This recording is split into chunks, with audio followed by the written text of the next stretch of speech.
बिस्मिल्लाहिर्रहमानिर्रहीम। अस्सलाम वालेकुम डियर स्टूडेंट्स, कैसे हैं आप। हमारा आज का जो लेक्चर है वो बलूचिस्तान हाई कोर्ट के हवाले से आप सब लोग जैसे कि वाकिफ़ होंगे कि मजिस्ट्रेट की 25 पोस्ट अनाउंस हुई हैं, जिनकी जो लास्ट डेट है वो 13 मार्च 2024। 2 इयर्स की प्रैक्टिस रिक्वायर्ड है। तमाम वो लोग जिनकी 2 साल की प्रैक्टिस है वो इन 25 पोस्ट के लिए अप्लाई कर सकते हैं।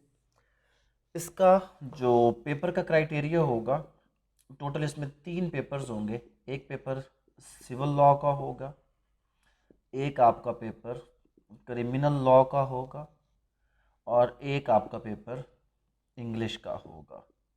Civil law 100 marks, criminal law 100 marks और इंग्लिश 50 मार्क्स। एग्रीगेट 50% आपको इसमें पासिंग के लिए चाहिए होगी। ओवरऑल जो आप इस सारे पेपर की अगर बात करें, सिंगल पेपर में से 40 पासिंग मार्क्स आपके होंगे। ये पेपर 3 से 4 महीने के अंदर एक्सपेक्टेड है कि ये हो जाएंगे। आज तक पास पेपर्स के अंदर 2022 का इम्तिहान, 2022 से पहले 2015 का इम्तिहान, फिर उससे पहले 13 है, फिर उसके बाद 2009, यानी कि पिछले अगर आप 15 साल में देखें तो ये शायद चौथी बार पेपर हो रहे हैं। बहुत कम लोग हैं जो इस सारे अरसे के दौरान बलूचिस्तान में मजिस्ट्रेट के हवाले से अपॉइंट किए गए। लास्ट टाइम की अपॉइंटमेंट्स में टोटल 8 जजेस जो है वो अपॉइंट किए गए थे आपके मजिस्ट्रेट के हवाले से, और अल्हम्दुलिल्लाह उसमें से 4 से 5 जो जजेस थे वो बाकायदा तौर पर हमारी एकेडमी, जैसा कि आप सब लोग जो बलूचिस्तान से हैं वो इस चीज़ से वाकिफ़ होंगे कि इससे पहले जुडिशल प्रिपरेशन के हवाले से बलूचिस्तान के अंदर जो हमारी एकेडमी थी वो वर्क कर रही थी। तो उसी प्रीवियस एक्सपीरियंस की बुनियाद पर अब हम बलूचिस्तान के हवाले से ये क्लासेस स्टार्ट कर रहे हैं। ये क्लासेस दर हकीकत बेस होंगी रिकॉर्डेड लेक्चर्स के ऊपर, और रिकॉर्डेड लेक्चर्स के ऊपर इनको बेस करने का मेन जो रीज़न है वो यही है कि ज़्यादातर लोग बलूचिस्तान से पंजाब नहीं आ सकते, वो अपने घरों में बैठकर अपने पीस टाइम में तैयारी करना चाहते हैं। लास्ट टाइम भी इतने कब लोगों के पास होने की बेसिक रीज़न क्या है कि एक तो इसके हवाले से कोई प्रॉपर गाइड मौजूद ही नहीं है कि जिससे तैयारी की जाए, कोई प्रॉपर पर्टिकुलर मटेरियल, क्योंकि जो इसका सिलेबस है वो किसी स्टैचूट या लॉ बुक के ऊपर नहीं है। इसका जो सिलेबस है वो टॉपिक बेस्ड है। सिविल लॉ के टॉपिक्स हैं इसके अंदर, और उसके बाद क्रिमिनल लॉ के टॉपिक्स दिए गए हैं सिलेबस के हवाले से, और वो टॉपिक्स डिफरेंट सब्जेक्ट से लिए गए हैं। सिविल लॉ की बात करें तो कुछ क्वेश्चन सीपीसी के हैं, कुछ क्वेश्चंस कॉन्ट्रैक्ट के हैं, कुछ लिमिटेशन के हैं, कुछ क्वेश्चंस कोर्ट फीस एक्ट के हैं, कुछ क्वेश्चंस फैमिली लॉज के हैं, कुछ क्वेश्चंस स्पेसिफिक रिलीफ एक्ट के हैं। तो सिविल लॉ के अंदर all civil procedural and substantive जो लॉज हैं वो इसके अंदर शामिल हैं, जिसके अंदर सूट वैल्यूएशन एक्ट भी मौजूद है और भी डिफरेंट लॉज। इस तरह क्रिमिनल के हवाले से कुछ क्वेश्चंस जो आपके कानून शहादत ऑर्डर के सिविल लॉ के हैं वो सिविल लॉ के पेपर में हैं, और फिर उसके बाद सीआरपीसी, पीपीसी मेजर लॉज के हवाले से फिर आपका आ जाएगा क्यूएसओ, फिर उसके बाद जुवेनाइल जो आपके लॉज हैं वो इसमें आ जाएंगे, और कुछ high court rules and orders के टॉपिक्स वो इसके हवाले से आ जाएंगे। कुछ क्वेश्चंस मेडिकल जूरिस्प्रूडेंस के हवाले से हैं। तो जिस तरह सिविल लॉ का पेपर इसके अंदर डिफरेंट आपके सिविल सब्सटेंटिव और प्रोसीजरल लॉ हैं, बिल्कुल इसी तरह जो क्रिमिनल लॉ का पेपर है उसमें भी डिफरेंट आपके प्रोसीजरल और साथ साथ जो सब्सटेंटिव लॉज हैं वो हैं। Last time paper pattern change हुआ था। प्रैक्टिकल प्रोपोजिशंस और पर्टिकुलरली प्रैक्टिकल प्रोपोजिशंस के साथ साथ, प्रोपोजिशंस क्या होते हैं, सिचुएशन बेस्ड क्वेश्चन होते हैं। जजमेंट राइटिंग उसमें इंट्रोड्यूस करवाया गया था, ऑर्डर राइटिंग उसमें इंट्रोड्यूस करवाया गया था। कुछ कुछ प्रैक्टिकल चीज़ें लास्ट टाइम आपके बलूचिस्तान के हवाले से पेपर में इंट्रोड्यूस करवाई गई थी, और क्योंकि जो कैबिनेट जो चीफ जस्टिस जो लास्ट टाइम थे वही अब भी हैं, तो सेम पॉलिसी को इस बार भी कंटिन्यू ही किया जाएगा। दैट्स वाई आप ये चीज़ जहन में रखें कि कोई भी चीज़ जब आप तैयार करेंगे तो उसके अंदर practical proposition, judgment writing, order writing और फिर इन तमाम टॉपिक्स के हवाले से जो आपके सवालात एक प्रॉपर मटेरियल की सूरत में जब तक आपके पास नहीं होंगे तब तक ये चीज़ क्लियर करना आसान नहीं है। एक जो मेन ट्रेंड देखा गया कि वहाँ पर बलूचिस्तान के हवाले से बहुत से लोग इसको बहुत लाइट लेते हैं, इसलिए लास्ट टाइम सिर्फ 8 लोग और उससे पहले 2015 में भी बहुत कम लोग जज बने थे। पासिंग रेशो भी कम है और पासिंग रेशो के कम होने का मेन रीज़न यही है कि जिस तरीक़ाकार के मुताबिक जुडिशरी की प्रिपरेशन होनी चाहिए वो वहाँ पर नहीं होती। LLB की तरह अगर आप क्वेश्चंस को अटेम्प्ट करेंगे तो आप कभी भी सिविल जज के इम्तिहान क्रैक नहीं कर सकते। जो रहमान साहब हैं, इसरार साहब हैं, आसिया साहिबा हैं, और इसके अलावा जो लोग हमसे यहाँ पर तैयारी करके गए या जो बलूचिस्तान में जब मैं था तो वहाँ पर उन्होंने मुझसे तैयारी की, उनमें एक टेम्पो था, एक टेम्परामेंट था पढ़ने का, एक चीज़ को समझने का और प्रॉपर तरीके से लेकर चलने का। तो अगर आप उस टेम्परामेंट के साथ, उस सीक्वेंस के साथ चलेंगे तो आपके लिए चीज़ें आसान हो जाएंगी।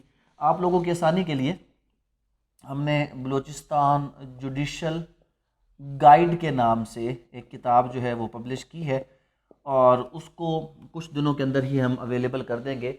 अगर सिलेबस वगैरह रिवाइज नहीं होता तो एज़ इट इज़ वो फाइनलाइज होने के साथ ही पब्लिश कर दी जाएगी, बट वो कंप्लीट हो चुकी है और कुछ ही दिनों में अवेलेबल हो जाएगी। इसमें ये तमाम चीज़ें जो मैं आपके साथ डिस्कस कर रहा हूँ, ये सब की सब चीज़ें यहाँ पर शामिल कर दी गई हैं। हमारा इस वक्त पढ़ने का जो तरीक़ाकार होगा वो किस तरह होगा, इस क्लास को हम लेकर किस तरह चलेंगे, उसका पैटर्न कुछ इस तरह होगा कि रोज़ाना की बुनियाद पर हम सिविल लॉ का एक टॉपिक और क्रिमिनल लॉ का एक टॉपिक डिस्कस करेंगे और नेक्स्ट डे आपका रिटन टेस्ट होगा उन दो टॉपिक्स के हवाले से जो आप ऑनलाइन PDF के ज़रिए से सबमिट करेंगे। क्वेश्चंस नोट्स बेस होंगे, थोड़े से शॉर्ट होंगे, उसके मुताबिक आपको आउटलाइन बनाकर जो मेन उसकी थीम है वो मैं समझा दूंगा और आपकी जो क्यूरीज जो हमारे ऑनलाइन स्टूडेंट्स हैं वो मैं यहाँ पर एंटरटेन कर लूँगा। आप सब लोग जो ऑनलाइन इस वक्त क्लास ले रहे हैं, अगर मेरे पढ़ाने के दौरान आपको किसी भी किस्म की कोई क्यूरी आती है तो यहाँ पर मीटिंग चैट के अंदर आप वो प्लेस करते जाएंगे। ड्यूरिंग लेक्चर ही मैं आपकी तमाम जो क्यूरीज हैं उसको आंसर करते हुए लेक्चर का हिस्सा बनाता चला जाऊँगा। सिलेबस मैं ऑलरेडी ग्रुप में शेयर कर चुका हूँ, आप सिलेबस खोल लीजिए सब लोग। और उसके बाद क्रिमिनल लॉ का जो हमारा पहला टॉपिक है वो है अफेंस। अफेंस क्या है, अफेंस के हवाले से हम अगर इसको लेकर चलें तो हम कुछ इस तरह लिखेंगे that the offence, word offence has been derived in different laws in different ways. But अगर हम पाकिस्तान पिनल कोड की बात करें तो पाकिस्तान पिनल कोड क्या कहता है, anything which has been made punishable by this code, क्योंकि ये PPC है तो कोड का मतलब PPC, or any other law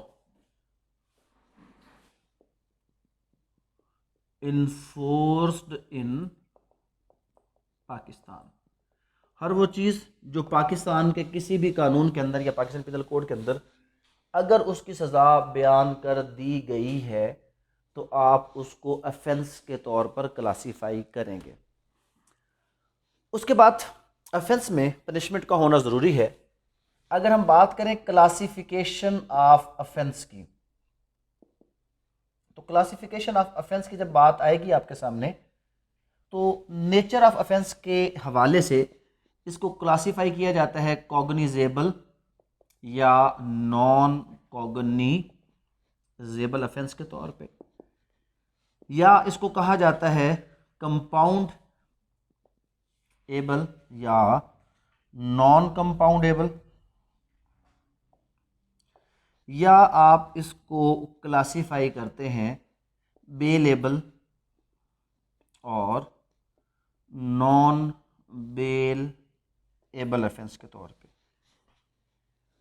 ये है जी क्लासिफिकेशन ऑफ अफेंस। ये आपको जिस पैटर्न पे मैं पढ़ा रहा हूँ इसी सेम पैटर्न पर ये सारे के सारे जो क्वेश्चंस हैं ये आपके नोट्स के अंदर अवेलेबल हैं जो मैं आज आपके साथ शेयर कर दूंगा और आप उससे तैयार करके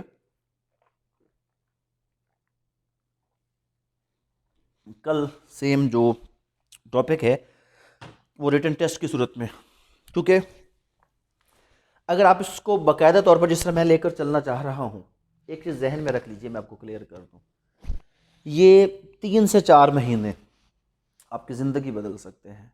ज़िंदगी कैसे बदली जाएगी मजिस्ट्रेट 18 ग्रेड की पोस्ट है, एक एग्जीक्यूटिव पोस्ट है। लोग CSS करने के लिए 3-3 4-4 साल का अरसा लगा देते हैं, लेकिन आपकी 3 से 4 महीने की मेहनत आपकी जो लाइफ है उसके अंदर एक बहुत बड़ा चेंज ला सकती है।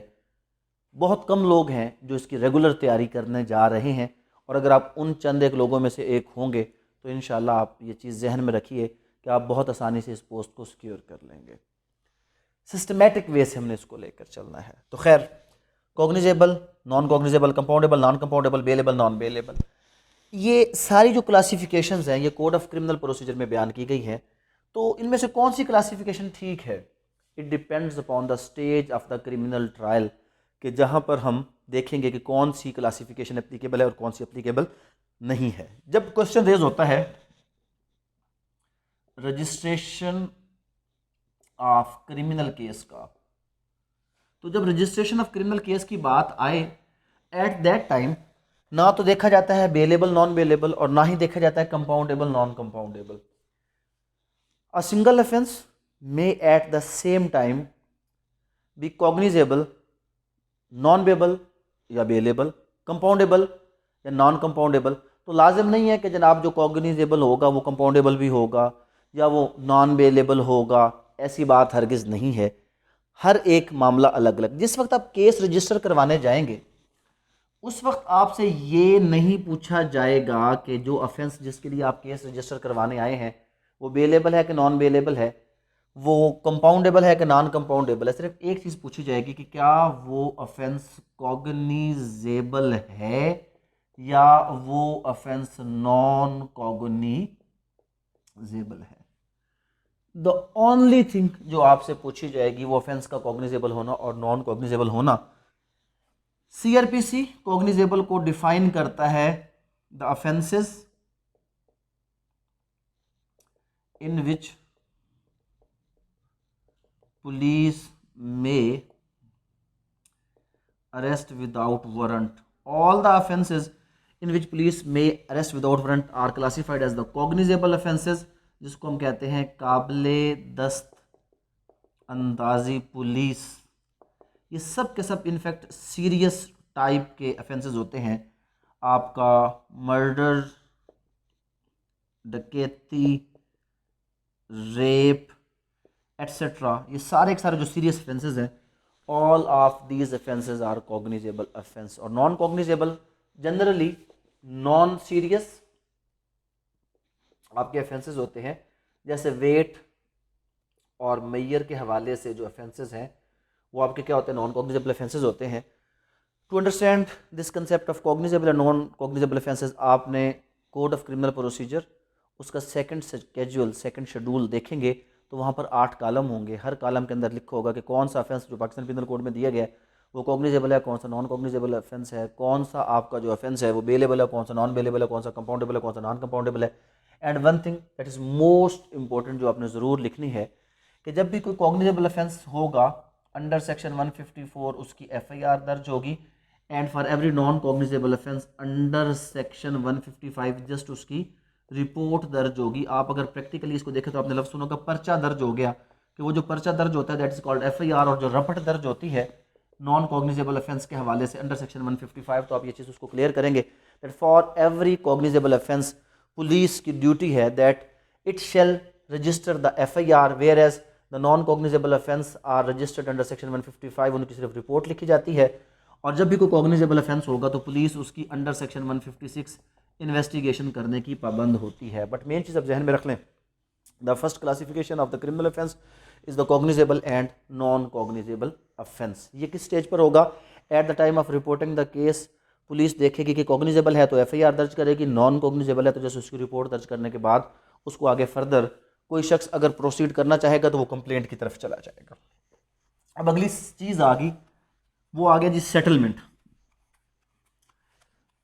FIR दर्ज होने के बाद अगर पार्टीज सेटलमेंट करना चाहती हैं तो तब ये देखा जाएगा कि आपका ऑफेंस अगर कंपाउंडेबल है या नॉन कंपाउंडेबल है। अगेन जो कंपाउंडेबल ऑफेंसेस होते हैं वो 2 किस्म के होते हैं, एक होता है विद परमिशन ऑफ कोर्ट, और दूसरा होता है without permission of court. Compoundable offences ऐसे ऑफेंसेस जिस पे पार्टी सेटलमेंट कर सके, यानी कि आसान अल्फाज में जिन ऑफेंसेस पर सुलह सफाई हो सके। अब अगर आपके जहन में ये बात जा रही है कि जी शायद सुलह सफाई वाले ऑफेंसेस ऐसे ऑफेंसेस होते हैं जो मामूली होते हैं, और जिन पर सुलह सफाई नहीं हो सकेगी वो शायद कोई ऐसे ऑफेंसेस होंगे जो सीरियस इन नेचर होंगे, तो ये बिल्कुल गलत सोच है। ऐसा हरगिज़ नहीं है। सुलह सफाई का ताल्लुक जुर्म के मामूली होने के साथ या जुर्म के सीरियस होने के साथ है ही नहीं। ये दर हकीकत उसकी नेचर के साथ है कि जो आपके प्राइवेट ऑफेंसेस होते हैं, पर्टिकुलरली चैप्टर 16A PPC में जो बयान किए गए हैं, all of them are compoundable, और जो पब्लिक नेचर के ऑफेंसेस होते हैं वो सब के सब होते हैं नॉट कंपाउंडेबल।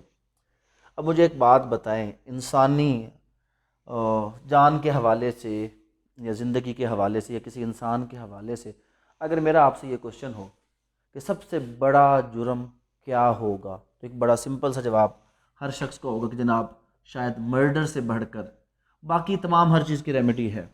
कोई बंदा हर्ट हो गया, रेमेडी हो सकती है। कोई बंदे की थेफ्ट हो गई, रेमेडी हो सकती है। ज़िंदगी चली जाए तो ये कभी भी वापस नहीं आती। The only offence which has no remedy वो है मर्डर। और आप जब ये पढ़ेंगे कि murder is a compoundable offence, तो यहाँ से आपको क्लियर हुआ कि जो सबसे बड़ा ऑफेंस अगेंस्ट द ह्यूमैनिटी है इट्स अ कंपाउंडेबल ऑफेंस। तो कंपाउंडेबल ऑफेंसेस ऐसा नहीं है कि वो सीरियस इन नेचर नहीं होते, बट वो प्राइवेट इन नेचर होते हैं। लेकिन जो नॉन कंपाउंडेबल होंगे, जैसे रॉबरी, डकैती, कि जहाँ पर आप पब्लिक एट लार्ज को अफेक्ट करते हैं, उनको खौफ ज़दा करते हैं, वो सारे ऑफेंस नॉन कंपाउंडेबल होंगे।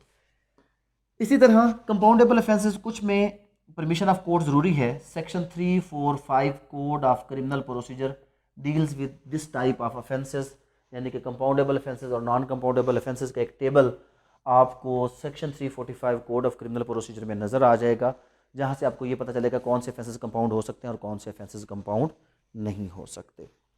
The next, bailable and non bailable offences. Bail का टॉपिक तफसील से मौजूद है, वहाँ पर हम इसको तफसील से भी पढ़ेंगे।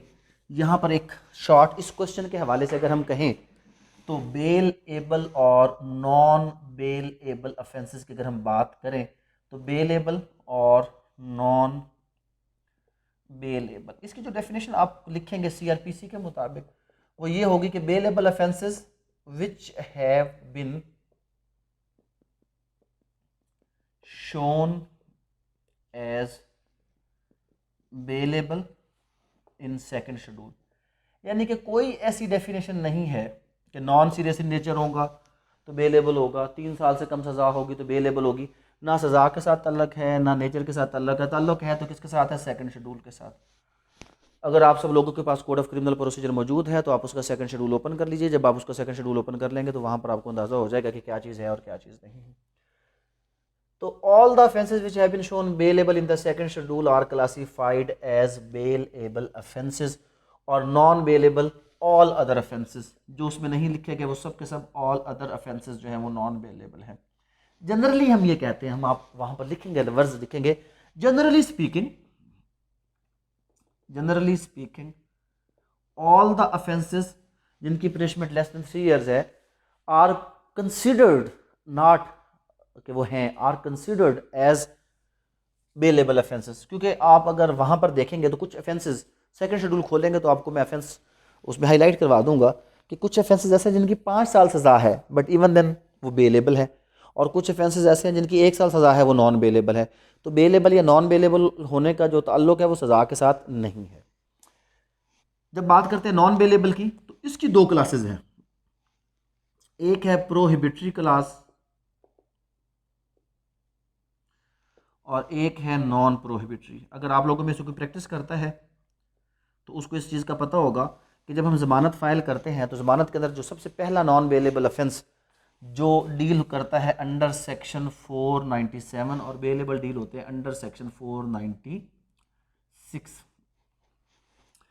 जब हम नॉन बेलेबल ऑफेंस की बात करते हैं तो नॉन बेलेबल ऑफेंसेस फिर फर्दर दो किस्म के होते हैं, प्रोहिबिटरी क्लास और नॉन प्रोहिबिटरी क्लास। और जो बेलेबल ऑफेंस होते हैं ना, इसमें एक चीज़ क्लियर कर लें, क्योंकि हमने यहाँ पर बेल की बात नहीं करनी, लेकिन कर सकते हैं कि जो बेल है वो मैटर ऑफ राइट के तौर पर मिलती है। मैटर ऑफ राइट का मतलब क्या है कि उस शख्स को शेल के साथ आपने लिखना है, shall be released on bail. Bailable offence में shall be released on bail होगा। नॉन बेलेबल ऑफेंस दो किस्म के हैं, प्रोहिबिटरी और नॉन प्रोहिबिटरी। प्रोहिबिट का मतलब क्या होता है? प्रोहिबिट का मतलब है जहाँ पर ला रोक दे और जहाँ पर ला ना रोके।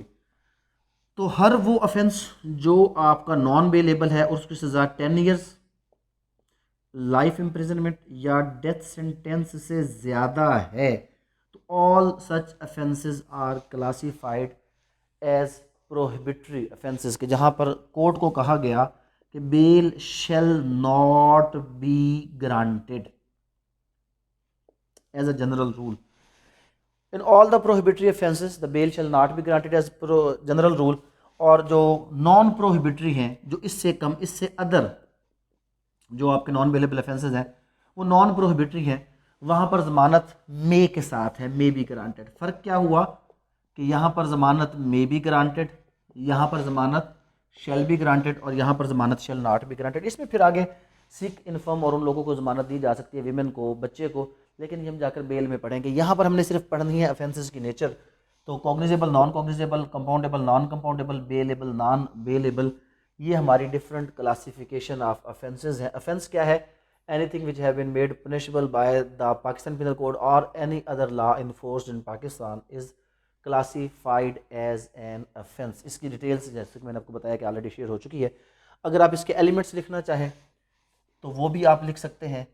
ऑफेंस के लिए लाजिम है कि मेंस रिया हो, उसके बाद उसका एक्टस रिया हो, फिर उसकी कंकरेंस या जिसको हम कॉजेशन कहते हैं वो हो, और उसके बाद इसके अंदर हार्म का होना वो ज़रूरी है, और हार्म के बाद पनिशमेंट। जब तक ये तमाम एलिमेंट्स ना हों तब तक आपका ऑफेंस कमिट नहीं होता। अगर किसी रॉन्गफुल एक्ट से, जो कि जनरली ऑफेंस है, अगर मैं आपको कहूँ कि किसी को मार देना, तो आप सब लोग कहेंगे जी बिल्कुल, killing a human is an offence. इसमें किसी को कोई शक नहीं होगा कि इधर killing the human is an offence और not. But killing the human is not an offence all the times. वो कैसे? Some killings are justified by law. कैसे है जी killing justified by law? Private defence में अगर आप किसी की जान भी ले लेते हैं, it is a killing justified by law.